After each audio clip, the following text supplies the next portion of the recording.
Oi, Padre Contieri, boa tarde. Olá, pessoal, sejam todos muito bem-vindos. Oi, Ju, bem-vinda. Vamos receber o Padre Contieri aqui.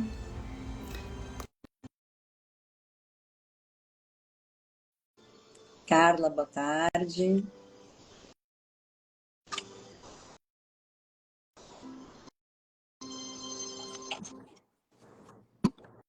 Padre, boa tarde. Boa tarde, como vai? Tudo bem? Graças a Deus, e o senhor? Tudo em paz, graças a Deus, tudo em paz. Graças a Deus, pedimos a sua bênção já de início. Deus abençoe vocês, muita alegria. Muita alegria, Padre. Nossa, muita alegria mesmo. Eu falo que a gente já acorda feliz, assim, né? O coração já fica bem feliz de pensar nesses encontros que são sempre tão maravilhosos e oportunidade muito enriquecedora para nós, Padre. Muito Ah, obrigada, viu? é uma alegria poder estar com você, Que estar com bom, todos os que participam ou vão participar dessa live, certamente é uma alegria também para mim. que bom, Viu? Padre. Que Bendito bom. seja Deus. Viu? Amém. Graças a Amém. Eu Deus. agradeço muito o seu convite, já assim, de pronto também. Nós temos aqui no Deus Convida, né? Como eu comentei com o senhor, todos os meses temos a graça de ter uma live que a gente chama live de formação. Perfeito, Então, vem um sacerdote, né? Vem algum estudioso das Sagradas Escrituras que partilha algum assunto conosco. perfeito. E que bonito, que maravilhoso vai ser podermos falar desses dois grandes santos, Santo Inácio de Loyola e São Francisco de Assis, terminando com uma novidade muito linda de poder tocar, né, todos esses mistérios que vamos conversar no sábado sobre a peregrinação. É Mas para verdade. podermos bem peregrinar, precisamos bem conhecer, né? É. Aquilo que o senhor vem nos falar hoje, Padre. Então, eu vou abrir agora para que o senhor comece o nosso encontro, se apresente. Tem muitos convidados aqui do Padre, né? Bem-vindos todos, mas também tem bastante convidados do Deus Convida, que ainda não têm a alegria de conhecê-lo, que vão ter essa oportunidade Pois hoje. não. Então, é um prazer estar aqui. Eu sou o padre Carlos Alberto Contieri, como vocês sabem. Sou jesuíta, diretor do pátio do colégio. Por alguns anos eu fui professor de Sagrada Escritura, na verdade, em Belo Horizonte, na Faculdade de Teologia dos Jesuítas. Depois eu deixei Belo Horizonte, fui professor na PUC de Campinas, aqui em São Paulo, no Mosteiro de São Bento. Passei longos anos da minha vida como sacerdote, estudando a Sagrada Escritura, me especializando nisso. Atualmente, eu estou no pátio do colégio, onde eu sou o diretor do pátio do colégio, que, como todos sabem, se não, informo agora, o pátio do colégio é o lugar da fundação da cidade de São Paulo pelos jesuítas em 25 de janeiro de 1554. Não é a única cidade no mundo que nasceu de uma escola, não é?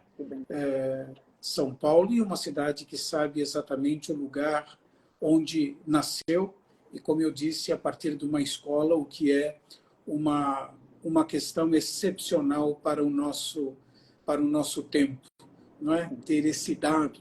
E mais, a cidade de São Paulo nasceu de uma ação missionária.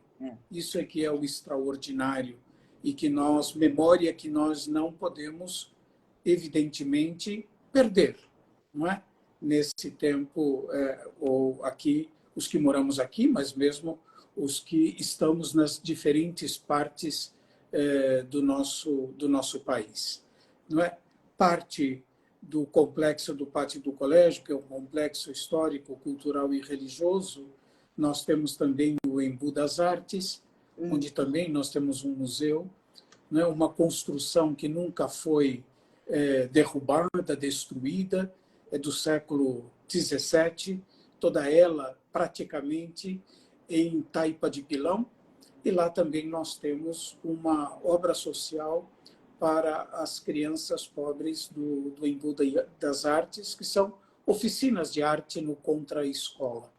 Não é? Além disso, hoje eu faço muitas palestras e retiros pelo Brasil inteiro e para os mais diferentes públicos. Hoje tem dominado a demanda, além dos cursos bíblicos, a questão do sínodo sobre a sinodalidade, que é uma pauta importantíssima para a vida da igreja e o será especialmente nesse mês de outubro, em que nós teremos a primeira sessão do sínodo sobre a sinodalidade. Não é? Então, eu acho que é um pouco isso. Depois, as pessoas que quiserem interagir, eu imagino que poderão fazer as perguntas que quiserem diante da nossa exposição, não é? Isso mesmo, as pessoas vão escrevendo e eu vou, né, conforme com a conversa que eu vou trazendo as perguntas para o Padre Contieri, e já fica o convite para a gente vir aqui falar também do sínodo, né?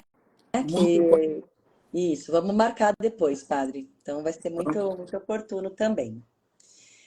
Padre, com tudo isso, né, de maravilhoso que o senhor falou, o senhor também celebra a Santa Missa na igreja do pátio do colégio. É verdade. Diariamente, Padre?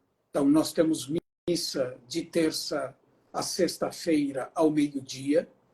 É uma missa para os que trabalham no entorno do pátio e para os passantes também. Muita gente que está passando por ali e que tem o hábito da missa diária.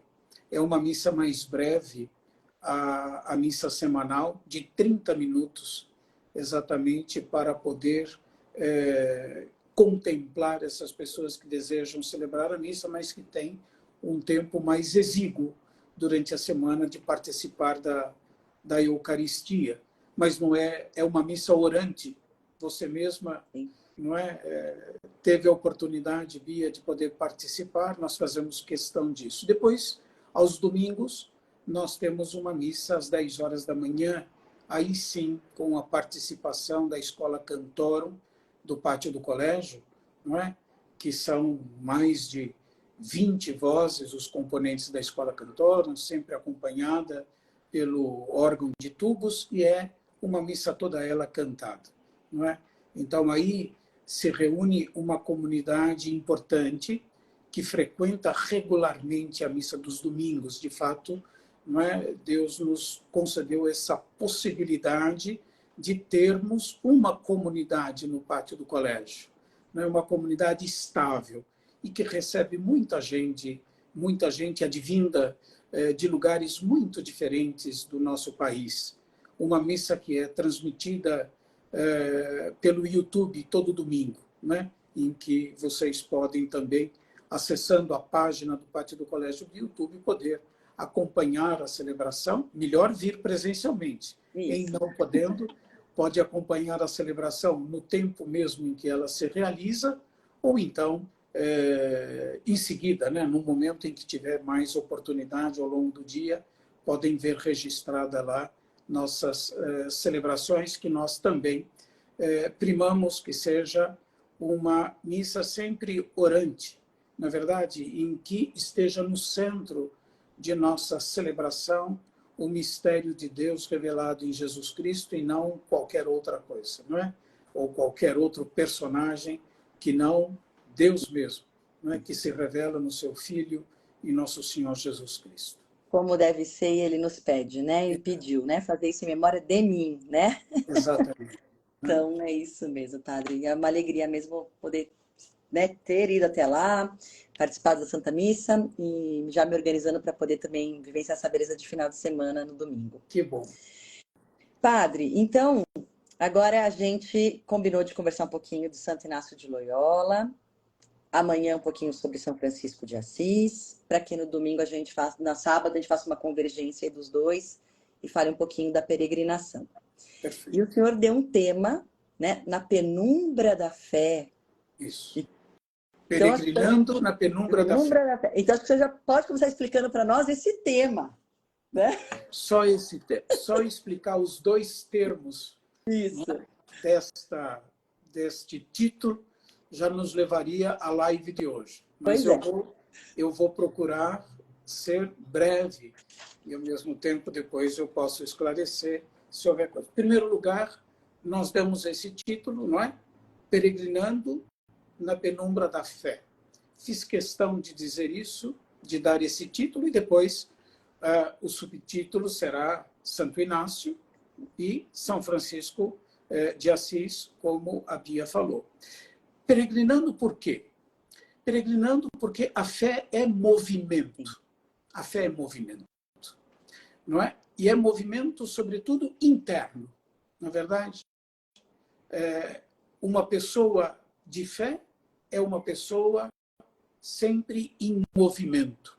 E o que a move é a ação de Deus nela, não é? É a ação de Deus nela, uma ação que desinstala. Basta nós nos lembrarmos aqui de Abraão, né? Na origem da fé de Israel, da qual a fé cristã é herdeira, não é verdade? É herdeira. Na origem da fé de Israel está uma palavra de Deus que desinstala Abraão. Sai da tua terra e vai. Essa é a origem da fé. Uma palavra que desinstala. Daí que nós podíamos dizer que, em primeiro lugar, uma pessoa de fé é uma pessoa que não se permite instalar nas suas convicções, nas suas próprias convicções, não é? Nem tampouco nas suas concepções, não é? É uma pessoa que se deixa mover por Deus, que se deixa desinstalar por Deus. Acomodação e fé cristã são coisas que não vão juntas, não é? Pois a fé cristã é esse contínuo desinstalar-se. Portanto, se trata, quando eu falo peregrinando na penumbra da fé, eu não contemplo tanto, não é? Ainda que não esteja excluído, eu não contemplo o deslocamento espacial, topográfico, eu contemplo mais um movimento interior, não é? De se deixar mover por Deus. A esse propósito, Santo Inácio mesmo se chamava de peregrino. Tanto é que o título original da autobiografia de Santo Inácio de Loyola é O Relato do Peregrino.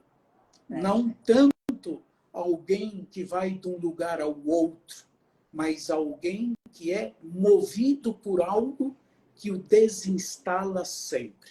Então, a peregrinação, não é? Tem a ver com esse movimento interior que Deus causa em nós, nos desinstalando, nos desinstalando. Esse é o primeiro termo, não é? Que a gente poderia dizer, não é? Na penumbra da fé. Por quê? A fé não é feita de certeza. Há algo sempre de penumbra na fé, não é? A fé é um risco. A fé é uma aposta. A fé é confiança numa palavra, na verdade, que nós numa promessa que nós esperamos que se realize, mas nós não temos a certeza de que se realize. Portanto, por isso a penumbra da fé, porque nós caminhamos exatamente nisso, não é? Nós acreditamos numa promessa, não é? Vamos dar um exemplo, não é? No capítulo 14 do Evangelho segundo São João, em que Jesus diz: quando eu for para o Pai, falando da sua partida, não é? Da sua ascensão, não é? Quando eu for, não é? Eu vos prepararei um lugar para que onde eu estiver, estejais vós também. Essa é uma promessa, não é? Então, que bom que promessa, né? Nós acreditamos nesta palavra, não é verdade? Nesta palavra. A nossa fé, ela se baseia não em certezas. Por isso a gente diz que a nossa fé é apostólica. A nossa fé está baseada no testemunho dos apóstolos, que, por sua vez, foram testemunhas oculares de tudo o que Jesus fez e ensinou. É pelo testemunho dos apóstolos que nós chegamos à fé e podemos experimentar em nós os efeitos, por exemplo, da ressurreição de Cristo, do que eles nos transmitiram, que o Senhor, não é? Sofreu a paixão, morreu e ressuscitou. Nós não temos acesso à ressurreição, mas aos seus efeitos. Por isso, a penumbra da fé, porque a fé não é feita de certezas, ela é feita de confiança numa promessa, numa palavra. Não é algo que está no âmbito do demonstrável. A nossa fé não se situa nesse âmbito. A nossa fé se situa no âmbito da confiança, do apoio. Na verdade, sentindo-se apoiado, nós podemos experimentar a firmeza do apoio, não é? Então, mas quem só tem certezas na vida, quem só tem, não é? E certezas absolutas, não é? Não precisa de fé, não é? A fé é para aqueles que estão baseados numa promessa e é um risco porque nós não sabemos se o que nós acreditamos se realizará, não é? Ou se realizará como nós acreditamos ou quando nós imaginamos que será, não é? Portanto, é fé, é confiança numa palavra, é confiança numa pessoa, é confiança num testemunho. Aí é a origem da fé. Por isso me parece importante para o nosso propósito, e eu acho que aí está a beleza da fé, não é? É importante utilizar a palavra penumbra da fé, na verdade, Entendido. porque há algo que não é evidente. Eu imagino que está entendido. Então, eu acho que nós colocamos, não é, o nosso projeto e essas nossas lives apoiado nessas duas características que me parecem fundamentais da fé cristã. Ela é desinstalação, ela é um caminhar interior contínuo. Não há aposentadoria para a fé, não é? E ao mesmo tempo ela é sendo desinstalação, a nossa fé se apoia num testemunho, numa palavra. Por isso ela é também risco. Ela é risco, não é? Ela é risco. Vamos tomar um outro exemplo do risco que me parece que para aqui os participantes da nossa live é importante, que é o de Nossa Senhora, não é? O capítulo 1 do Evangelho segundo São Lucas, versículos 26 a 38, que é o anúncio do anjo Gabriel a Nossa Senhora, ela tem dúvidas. Na verdade, é a penumbra da fé. Como isso vai se realizar se não há as condições para que se realize? Eu não vejo essas condições. Mas ela vai terminar, não é? Dizendo, mas faça-se em mim segundo a tua palavra. Não é? Portanto, é uma confiança numa palavra dita, numa promessa dita, que ela verá realizada. Né? Mas é a confiança nesta palavra. Então, eu acho que é importante, inclusive para a maturidade da nossa fé e para a nossa atitude permanente. Você sabe uma coisa que eu tenho notado a esse propósito? É como a gente descansa de Deus, os nós cristãos católicos. Eu noto isso, por exemplo, pelos acessos aos comentários bíblicos. Os outros eu não tenho acesso, só a minha colaboradora que tem, eu não pergunto. Mas, às vezes, eu vejo no YouTube, eu vejo que nos finais de semana, sábado e domingo, caem os acessos, não é?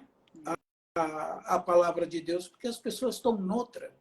Como diz a juventude, parece que as pessoas estão noutra vibe no final de semana e descansam de Deus como se não fosse Deus a nos fazer descansar, não é?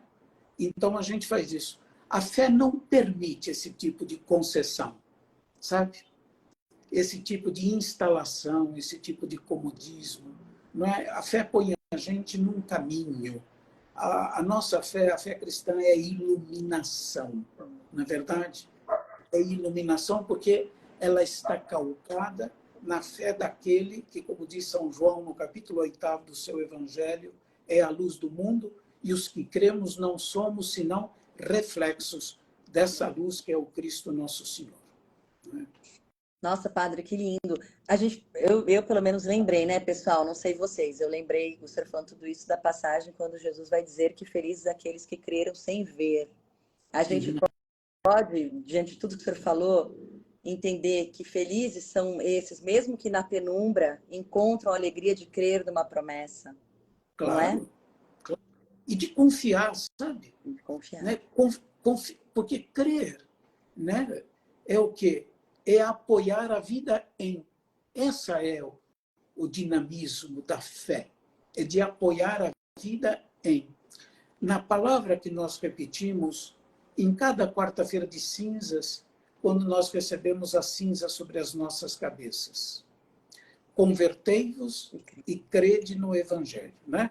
E uma frase tirada de Marcos, capítulo 1, versículo 15. É assim que no Evangelho de Marcos, Jesus começa o seu ministério público. Né? E essa simples frase, convertei-vos e crede no Evangelho, significa que a conversão está em quê? Não é? Em crer no Evangelho. O Evangelho que é a própria pessoa de Jesus, ele é a boa notícia de Deus para nós, e na sua palavra, que igualmente é uma boa notícia. Portanto, a conversão está em apoiar a vida na pessoa de Cristo, que é o caminho, a verdade e a vida, e na sua palavra, que, como diz o autor do Salmo 118, a sua palavra, que é a palavra de Deus, é luz que ilumina os passos. Não é? Aí é que está a beleza. Portanto, toda conversão não é uma mudança de temperamento, mas é uma mudança de atitude, não é? De apoiar a vida, não em outra pessoa, nem em outra coisa, senão em Cristo e na sua palavra. E se deixar conduzir por ela. É isso aí, amém. Que assim seja, né, gente? Exato. E por isso que esses momentos são tão ricos e importantes, né? É verdade. Padre, feito essa mais do que introdução, né, nos explicando bem a questão da fé, eu acho que a gente podia, então, falar dentro disso tudo, né, da espiritualidade de Santo Inácio de Loyola, falar um pouquinho desse grande santo, fundador da Companhia de Jesus, né, da qual o senhor, como um grande jesuíta, faz parte dessa ordem, e que também é tão importante para nós conhecermos, porque a gente pode dizer que são carismas, não é isso, padre? São carismas, né? Então, vamos conhecer Deixa um eu só pouquinho. conectar o meu celular aqui, só um minutinho. Vai. Enquanto isso, eu vou falando um oi aqui para o pessoal. Oi, pessoal, a todos que vão chegando. Sintam-se super à vontade para fazer perguntas, para partilhar. O padre Custódio escreveu aqui, belíssima exposição da fé. Obrigado, padre Contieri.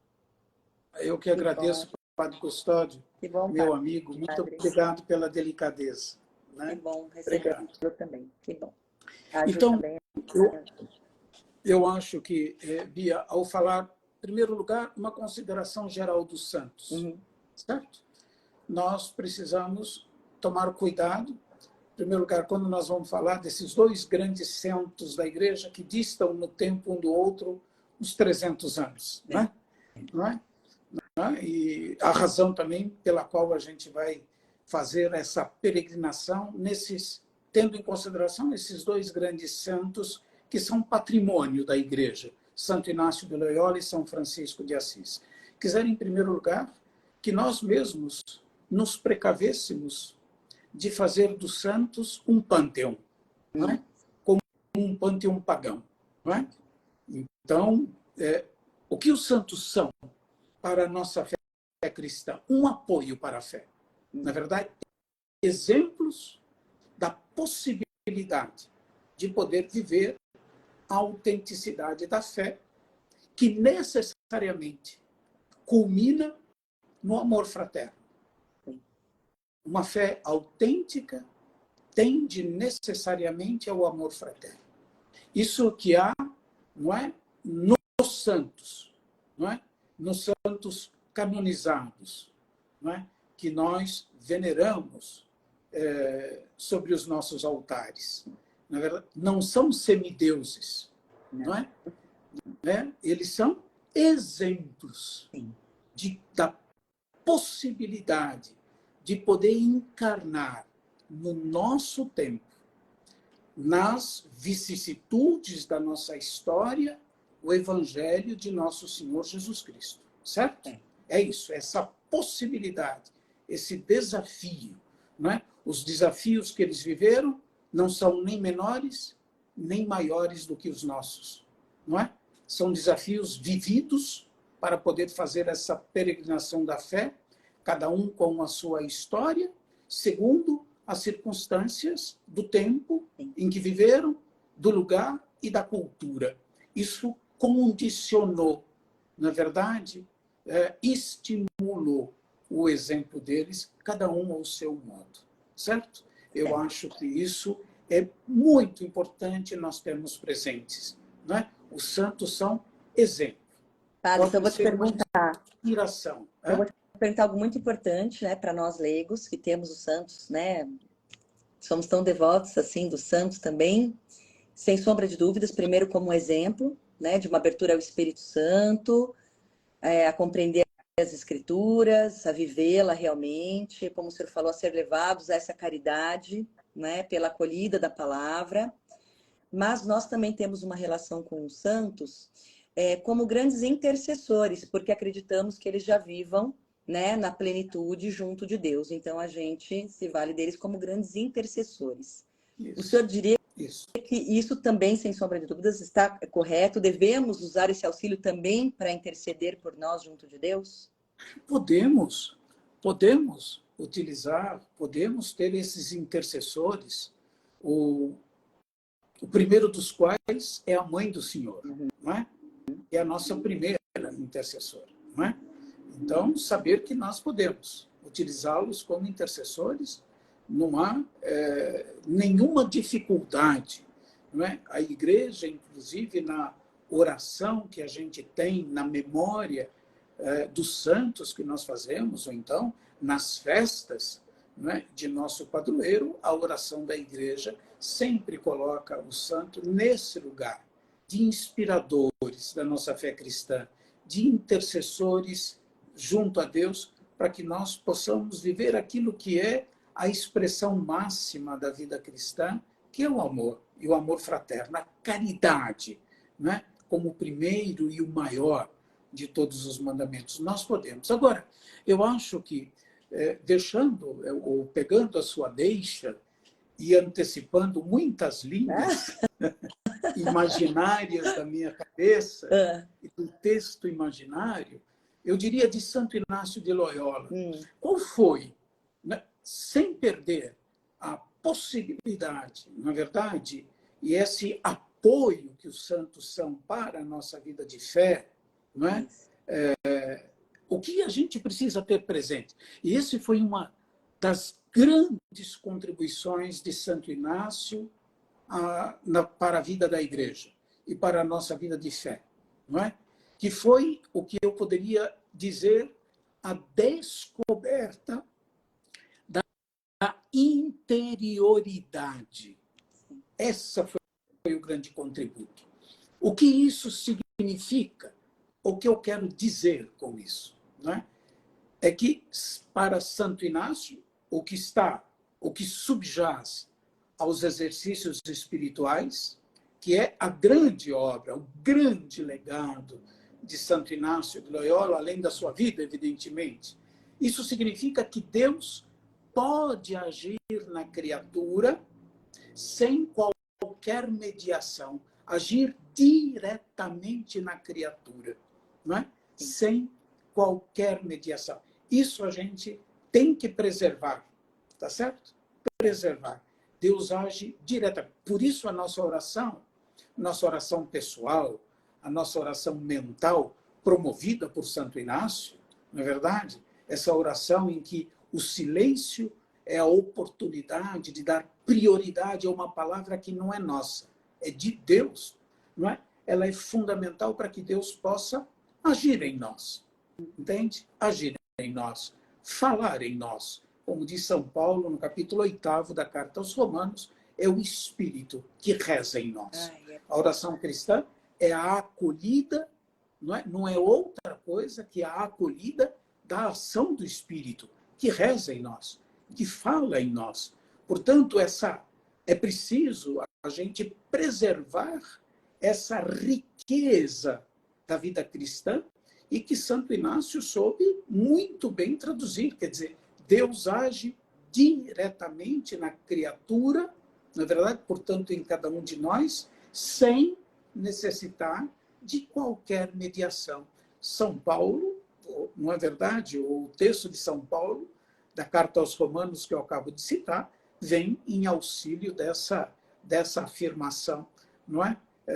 Que depois Santo Inácio soube traduzir muito bem nos exercícios espirituais, não é? Que é um itinerário, um método para poder encontrar Deus, não é? E encontrar Deus em todas as coisas. Padre, então acho que a gente pode pegar aqui o gancho da Juliane, que ela diz, né? Essa arte de encontrar Deus dentro de nós, né? Porque Deus habita, né, em nós.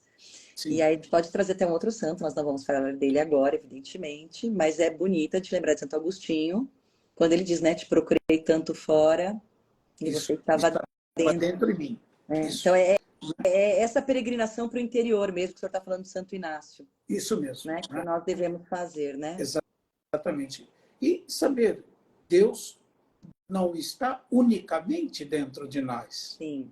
Mas tudo fala de Deus. Santo Inácio mesmo tem uma passagem das mais belas da história da vida de Santo Inácio, e eu gosto muito dessa passagem porque eu não a vivo ainda. Eu desejo um dia chegar lá, não é? No curto espaço de tempo que eu tenho, porque Santo Inácio, no final de sua vida, já com as forças muito debilitadas e estando no terraço de nossa casa em Roma, derramava muitas lágrimas, na verdade, de consolação, não é? De consolação, quer dizer, de experimentar a presença de Deus. E ele, com a sua bengala, batia nas flores que havia ali naquele terraço e dizia isso, porque é que vocês não param de me falar de Deus. Não é? Ai, que coisa mais bonita, nossa. Não é verdade? Então, digo, eu acho que quando a gente chegar a isso, não é? Chegar a esse estágio de contemplação, a gente chegou à maturidade da vida espiritual. Então, é verdade que Deus está em nós. Não pode ser diferente. O ser humano é o lugar da habitação de Deus, mas não o lugar exclusivo.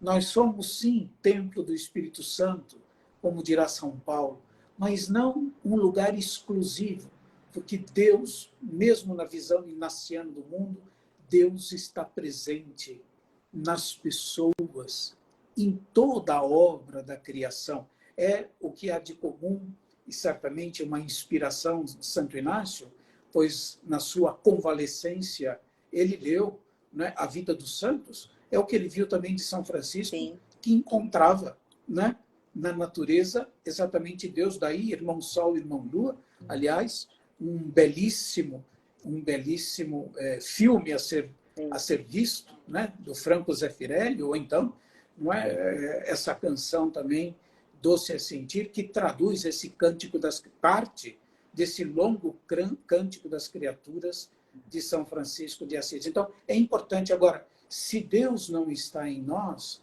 nós não podemos, como diz Santo Inácio, contemplar Deus em todas as coisas, nem mesmo considerar que Deus age em nós, que Deus trabalha em nós, trabalha por nós e para nós. Entende? Então, digo, essa é o que Cardeal Martini, um jesuíta, foi o cardeal de Milão, certamente reiterava a miúde, não é? A necessidade de nós recuperarmos, e hoje eu acho que essa palavra dele ressoa de uma maneira ainda mais forte, nós recuperarmos a dimensão contemplativa da vida. Não é? Sim. pois o nosso tempo é marcado pela dispersão e pela, eu não diria incapacidade, mas pela pouca capacidade de escutar e de se admirar das coisas, de se admirar das pessoas, né? O fracasso da vida espiritual é a perda da capacidade de se admirar. E de se admirar de Deus que age nas pessoas, através delas, não é? Da natureza, de toda a obra da criação, percebe? Então, isso tudo é verdade, não é? Mas tudo isso nós estamos falando porque eu dizia, uma das grandes contribuições que Santo Inácio deu à vida da igreja foi exatamente essa descoberta da interioridade, de que Deus age na criatura sem precisar de qualquer mediação propriamente dita. Eu acho que isso é fundamental. Não é? Isso não se opõe, não se contrapõe à intercessão dos santos, mas a gente põe os santos no seu devido lugar, não é? E Deus no seu devido lugar. Não é verdade? Tá certo? Eu acho que isso é muito importante para que nós não façamos dos santos semideuses. O único que nos pode conceder o que quer que seja da graça que nós mais precisamos para sermos bons cidadãos, vai? É Deus. E somente Ele. Nem Santo Antônio pode arrumar bom casamento para quem quer que seja. É verdade, é verdade. Eles podem ajudar, então, né? Interceder, mas é Deus mesmo. E isso é muito curioso, porque com as crianças na catequese, isso é muito bonito quando a Não gente é? diz, né? Quem acredita que o santo faz milagre? Todos levantam a mão, né? E aí a gente vai explicando essa relação dos santos e Deus, enfim, é maravilhoso. E poder ouvir de uma forma tão madura, assim como a gente ouviu agora, é muito bom, padre. E o senhor, a hora que o senhor falou, né, da nossa capacidade de nos admirarmos. Isso. A gente ontem acabou de ouvir o evangelho que a igreja nos proclamou, de que Jesus se admirou com a fé do centurião. Isso. Então, se até Jesus, né, se admirava com a fé, que nós possamos ter essa capacidade de nele também nos admirarmos. Exato. Sempre, né, padre? Sempre. E Lindo. você vê o Bia e meus amigos que estamos aqui juntos, Jesus é um homem, isso se observa bem nas parábolas, na atenção que ele dá às pessoas, não é? Como ele é alguém que vê as pessoas e vê o cotidiano da nossa vida, não é? Em profundidade. É alguém capaz de... Isso está traduzido nas parábolas, mas se vocês ouviram o evangelho de hoje, da missa, que é o episódio do filho da viúva de Naim, é Jesus que nos informa que a mãe sofre. O olhar de Jesus é sempre um olhar penetrante, que vai para além, não é, das aparências, como diz a tradição bíblica, né? O ser humano vê a aparência, Deus vê o coração. Lá onde a gente sente, lá onde a gente compreende ou não compreende, né? O mistério de Deus e o mistério da nossa própria existência, né? Então, eu acho que é importante a gente ter isso presente. Nós precisamos recuperar isso, nós como cristãos. E Santo Inácio tem uma expressão que você que está aqui, outros tantos que está aqui, nós temos certamente ouvido e nem sempre a gente identifica como sendo de Santo Inácio. O que sacia e satisfaz a alma não é o muito saber, mas o saborear as coisas internamente. Não é verdade?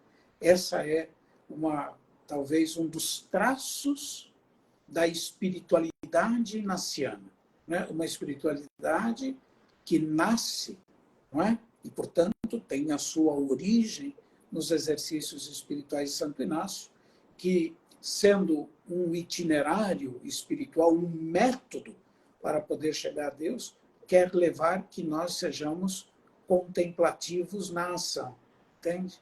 Quando nós trabalhamos nós encontramos Deus. Quando nós rezamos, nós temos o mundo inteiro diante de nós. Muito bem. Quem escreveu junto com o senhor, cara, que o senhor falou que escreveu isso aqui também foi a Lívia. A Lívia Maria escreveu exatamente isso. Não é o muito saber que nos satisfaz, mas o saborear internamente as coisas. A Lívia tem ouvido muitas vezes no pátio do colégio. Ah, Lívia, muito bem, que beleza. Né? Que bom, graças a Muito Deus. bom. Então, Padre, pois não, pode falar. esses exercícios, não é? Que Santo Inácio, então, deixa como a grande obra dele para nós, para que a gente consiga alcançar tudo isso.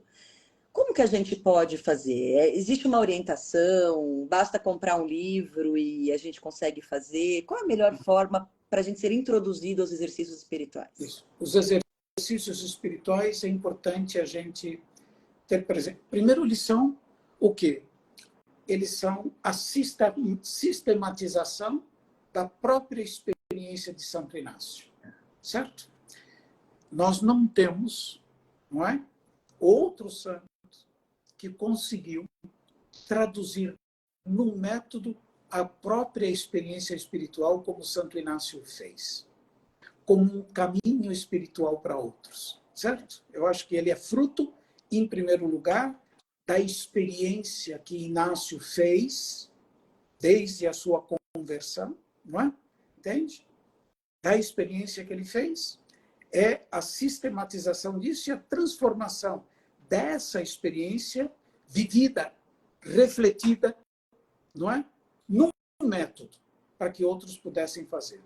Então, no que diz respeito aos exercícios, que são, não é? A tradução metodológica, digamos assim, da experiência inaciana, da experiência do próprio Santo Inácio, sempre os exercícios são dados. Não é? A pessoa recebe os exercícios. Isso faz parte do método. Não sou eu que faço. Entendi. Portanto, está excluída essa possibilidade no método inaciano de eu comprar um livro e de eu fazer um livro. Não. Os exercícios espirituais são dados. E, da parte de quem os faz, eles são recebidos. Tanto é que, nas anotações dos exercícios espirituais, Santo Inácio sempre se refere a isso. O que dá os exercícios, percebe? Portanto, o que os recebe, os exercícios são dados. Eles não são simplesmente feitos. Ou, se quiserem, para jogar com as palavras, eles são feitos porque eles são dados. Eles precisam de orientação. Então, eu não aconselho, Bia, porque você fez menção ao livrinho, comprar um livrinho e fazê-lo. A pessoa que tentar fazer... Todo mundo é livre, Entendi. na verdade, mas para ser fiel, não é, aos próprios exercícios de Santo Inácio e a metodologia, é preciso a gente compreender isso. Mesmo porque os exercícios, eles são fruto, não é, do tempo em que eles foram escritos e de uma experiência situada numa cultura, num tempo onde a fé é vivida com determinados conceitos. Conceitos que têm e que tinham naquela época o seu conteúdo específico.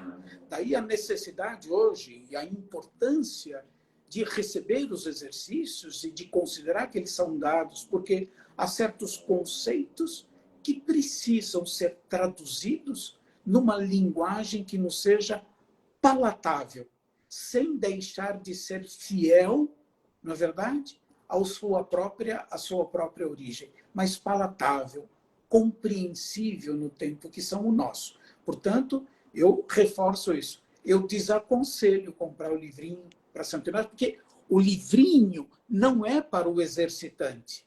O livrinho dos exercícios é para quem dá os exercícios. Não é? Agora, eu recomendo, não o livrinho, mas eu recomendo que todos os que desejam, fazer essa experiência de Santo Inácio, eu recomendo, em primeiro lugar, ler a autobiografia de Santo Inácio. Não é?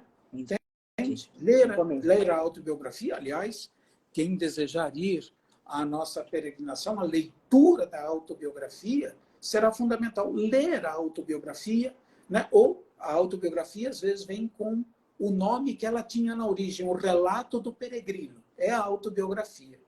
Depois tem outros 2 livros, que são biografias de Santo Inácio, que eu também recomendo, sabe? Porque é uma leitura agradabilíssima, não é? A primeira delas é Inácio de Loyola, Sozinho e a Pé. E, recentemente, um jesuíta espanhol resolveu escrever, dar um título a uma outra vida de Santo Inácio um pouco diferente. Inácio de Loyola Nunca Só.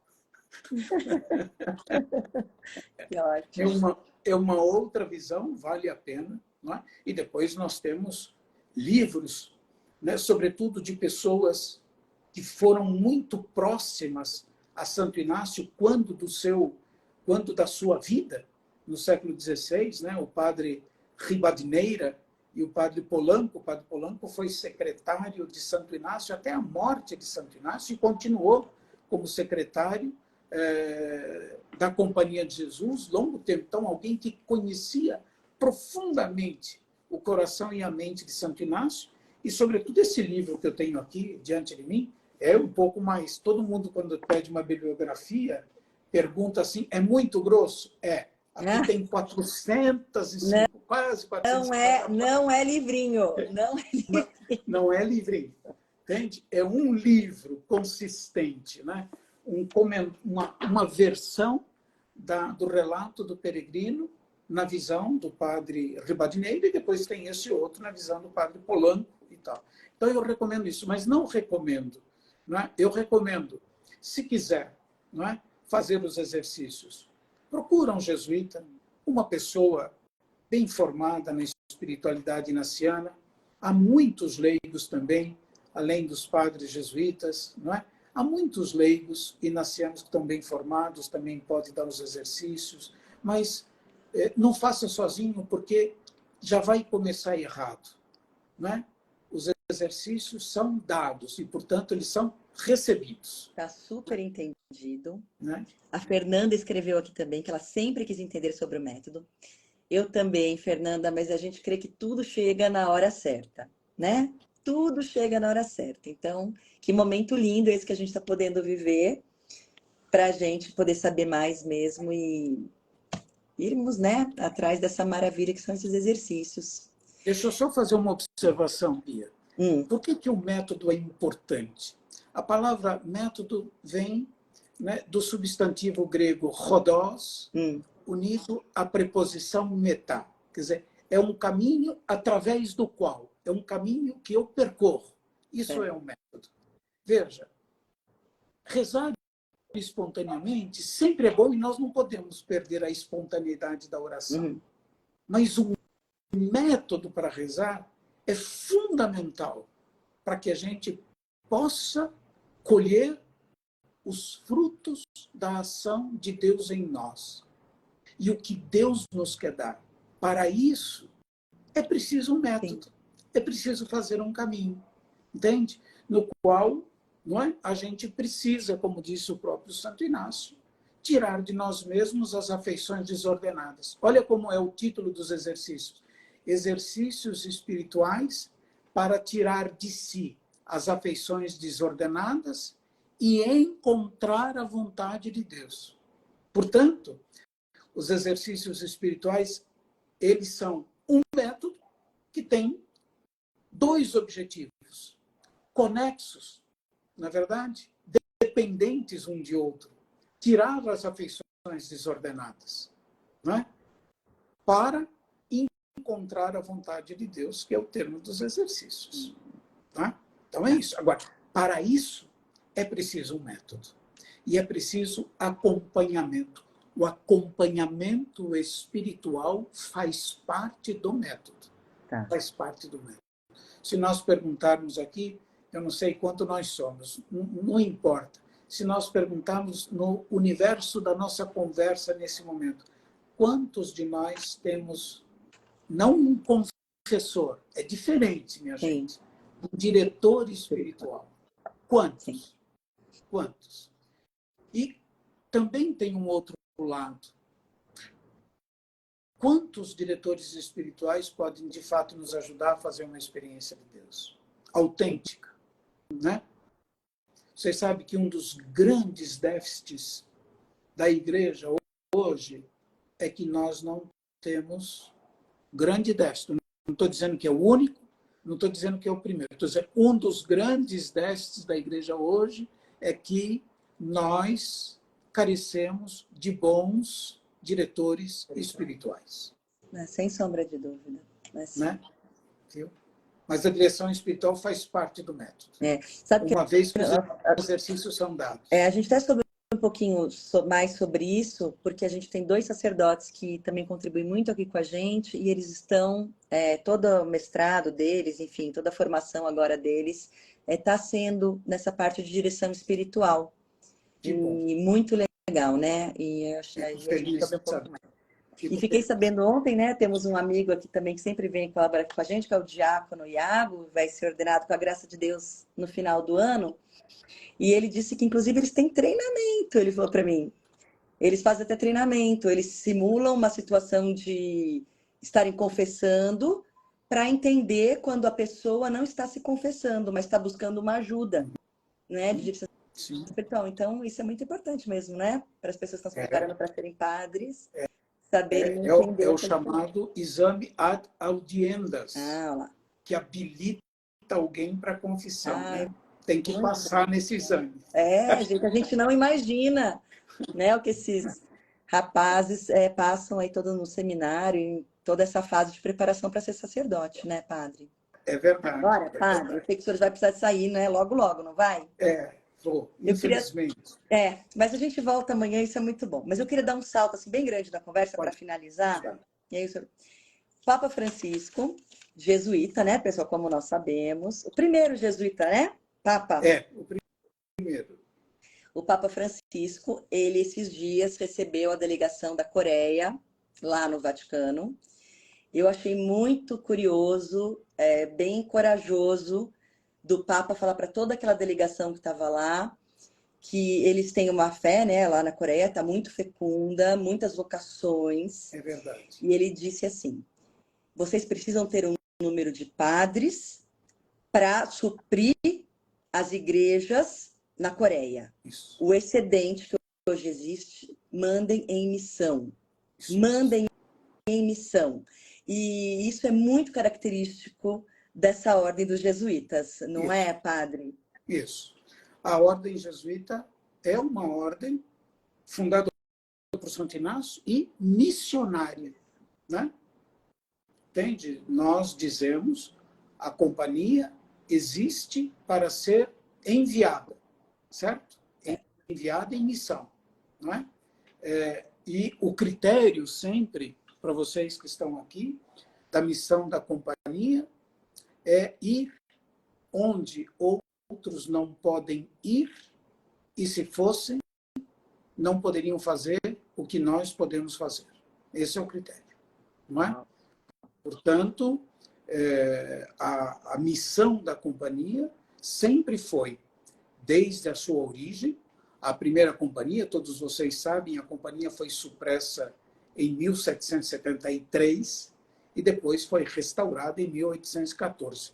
Mas, sobretudo, a primeira companhia é uma companhia no que diz respeito à missão. Não é uma companhia tremendamente ousada. Não é? Tem uma companhia que vive, digamos assim, os frutos profundos dos exercícios espirituais de Santo Inácio. Eu acho que isso é muito importante. E eu acho que importante, ligando a isso, dizendo que a companhia é uma obra essencialmente missionária, pois essa fala do Papa Francisco, ela é, eu diria assim, de uma relevância extraordinária, porque nessa breve afirmação, nessa simples afirmação do Papa, ele está dizendo que a igreja não é? Uma igreja missionária. É esse o mandato de Jesus, por exemplo, no final do Evangelho segundo São Mateus, não é? Ide pelo mundo inteiro e pregar o Evangelho. A igreja é missionária. Ou então, no dizer do Papa Francisco, que é uma imagem belíssima, não é? o Papa Francisco, quando diz da identidade da igreja, ou seja, quem somos nós como igreja, uma das imagens que ele utiliza é uma igreja em saída. Em saída. Portanto, é uma outra maneira de dizer de uma igreja missionária. É o que ele disse aos sul-coreanos reunidos lá no Vaticano. Em outras coisas é isso. Quer dizer, não pensem só em vocês mesmos. Não é? Hoje, o mundo inteiro é destinatário da missão da igreja e eu acho que nós, Bia, meus amigos que estamos aqui, para nós que cremos, para nós que, pela graça do batismo, somos membros de uma mesma igreja, não há fronteiras. Não é? Não há fronteiras. Não deveria haver fronteiras. Não é? O mundo é a nossa fronteira. É isso mesmo. Mas não há uma... Né? Não deveria haver nenhuma... Né? A gente deveria contemplar o mundo inteiro como lugar da nossa missão e almejar isso. Né? O mundo inteiro na sua diversidade. Né? Na sua diversidade. Eu acho que a gente precisa ter a capacidade de olhar o mundo inteiro. Se você me permite, eu diria assim, na visão inaciana do mundo, que brota dos exercícios espirituais, em particular da contemplação da encarnação, não é?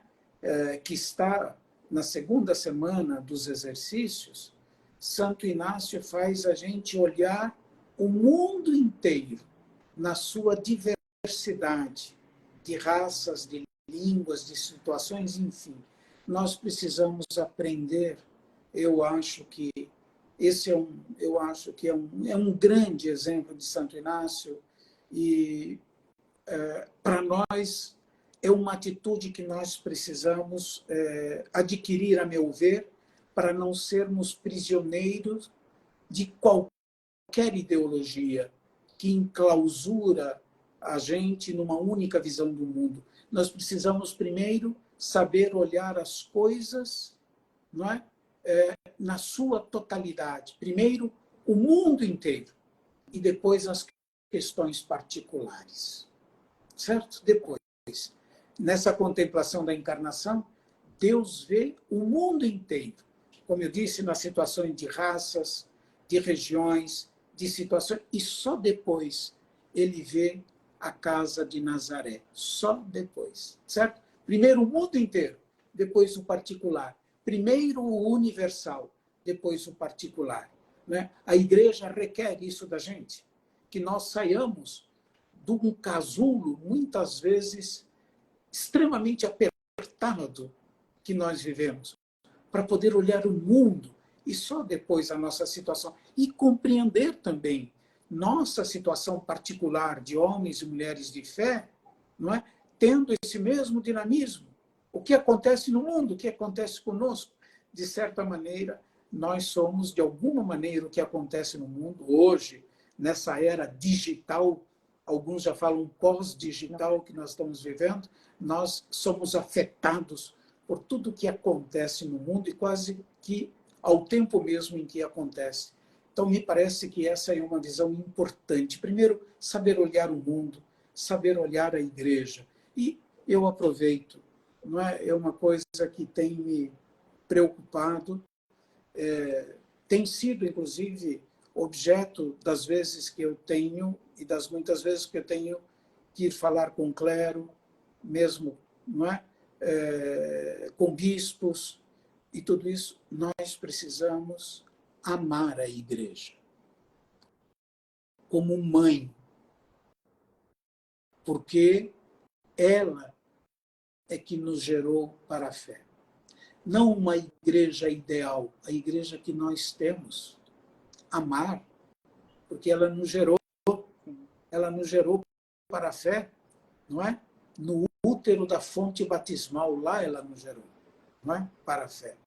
Então nós precisamos amar a igreja. Amando a igreja, nós vamos ter esse coração missionário que brota do próprio mandato do Senhor. Ide pelo mundo inteiro e pregai a todos o Evangelho. Amém. Amém, Padre. Nossa, que bom, que gostoso. Enfim, ficaremos aqui, eu acho que conversando sem hora para terminar, A se alegria não é tivéssemos minha. os compromissos, né, Padre? Enquanto a gente É, vive aqui nesse tempo, a gente também tem que cumprir os compromissos que são importantes também, né? A gente sempre fala que a gente liga daqui, nós aqui temos a família, exato, né? Vocês aí exato. também têm as obrigações de vocês, então cada um também precisa cumprir aquilo a que Deus nos chama no cotidiano, né, Padre? É verdade, é verdade. Né? E sempre isso, eu acho que, não obstante, a gente, todos temos, segundo o nosso estado de vida, nossos compromissos, não é? Mas a gente nunca pode fazer deles uma desculpa para não servir. Não, isso exatamente. Nunca a gente pode fazer dele uma desculpa para não estar disponível. Né? Não, não é? Entende a gente, a disponibilidade, a generosidade, ela também é fruto de uma fé autêntica. Não é?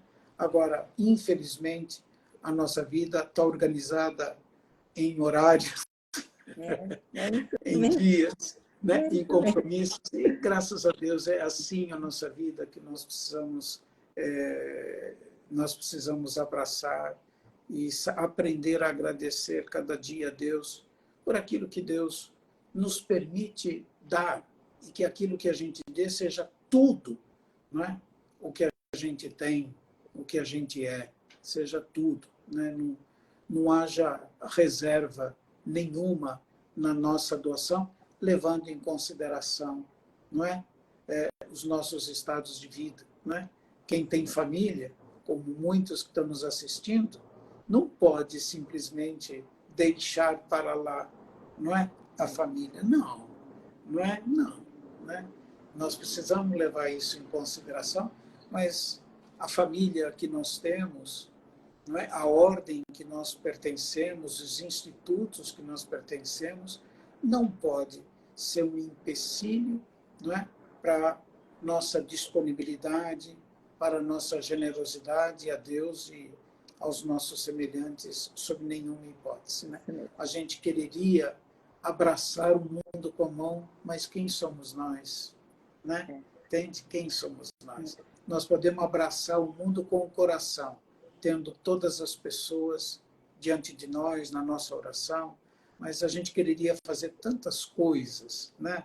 E talvez não pudéssemos fazer, não podemos efetivamente fazer, mas que aquilo que a gente faz, ou que aquilo que nós viemos a fazer, seja o melhor que nós podemos fazer por Deus e pelas pessoas a quem Deus nos coloca, diante das quais Deus nos coloca como simples servidores.